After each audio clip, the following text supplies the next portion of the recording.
अऊज़ु बिल्लाहि मिनश शैतानिर रजीम बिस्मिल्लाहिर रहमानिर रहीम अस्सलामु अलैकुम वरहमतुल्लाह। सूरत अल-अनाम आयत नंबर 90। أولئك الذين هدى الله فبهداه مقتده قل لا أسألكم عليه أجرا إن هو إلا ذكرى للعالمين۔ यही लोग हैं जिनको अल्लाह ने हिदायत दी थी, तो आप भी इनकी हिदायत की पैरवी कर दीजिए।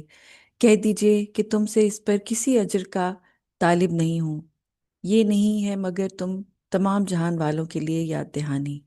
यानी कि अल्लाह सुब्हानहू व तआला ने ख़ास तौर पर नबी पाक सल्लल्लाहु अलैहि वसल्लम को खिताब करके ये फरमाया है कि जितने अम्बिया का पहले जिक्र हो चुका, आप इन्हीं की इक्तिदा करें, क्योंकि अल्लाह ने इन्हें ईमान बिल्लाह दिया, तौहीद खालिस दी और बहुत खूबसूरत अखलाक दिए और अल्लाह को राज़ी करने वाले अमाल की तौफीक भी दे दी। शौकानी लिखते हैं कि ये आयत दलील है कि इब्तिदाई इस्लाम में जिन मामलात के बारे में कुरान में कोई नस नाजिल नहीं हुई थी, तो उनके बारे में नबी करीम सल्लल्लाहु अलैहि वसल्लम को हुक्म दिया गया था कि वो गुज़िश्ता अम्बिया की पैरवी करें। और इसके बाद आप सल्लल्लाहु अलैहि वसल्लम को हुक्म दिया गया कि आपको फारिग कुरैश से कह दीजिए कि मैं तुम लोगों से कुरान करीम की तालीम पर कोई उजरत नहीं मांगता हूँ, क्योंकि ये तो रहती दुनिया तक तमाम जहान के लिए अल्लाह की तरफ से नसीहत खजाना है। यानी कि अ, इसके बारे में एक चीज़ क्लियर करनी लाजिम है कि जो तबलीग का काम है वो किसी रैंक के लिए, कोई ओहदे के लिए नियत रख के नहीं किया जाता कि मुझे ये मिलना चाहिए या मुझे ये चीज़ मिलनी चाहिए।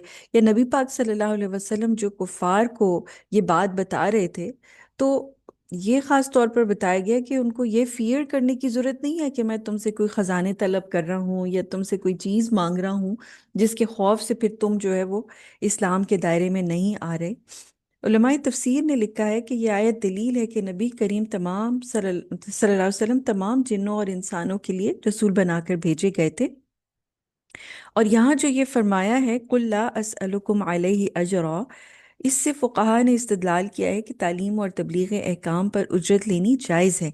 यानी इसका ये मतलब नहीं है कि किसी को अगर कुरान पढ़ाया जा रहा है तो उस पर उजरत नहीं ली जा सकती। सही बुखारी में अब्दुल्ला बिन अब्बास रज़ी अल्लाह ताला से इस आदमी का किस्सा मरवी है जिसे सांप ने डस लिया था, जिस पर एक सहाबी ने सूरह फातिहा पढ़कर फूंकी तो इसका जहर उतर गया। और इस वाक़े में ये भी मरवी है कि जब उन्होंने रसूलुल्लाह सल्लल्लाहु अलैहि वसल्लम को बताया कि इस आदमी के कबीले वालों ने साहबा कराम को बकरियां दी हैं, तो आप सल्लल्लाहु अलैहि वसल्लम ने फरमाया कि सबसे अच्छा काम जिस पर तुम उजरत लो अल्लाह की किताब है। तुमने अच्छा किया, हिस्सा लगाओ और मेरा हिस्सा भी रखो।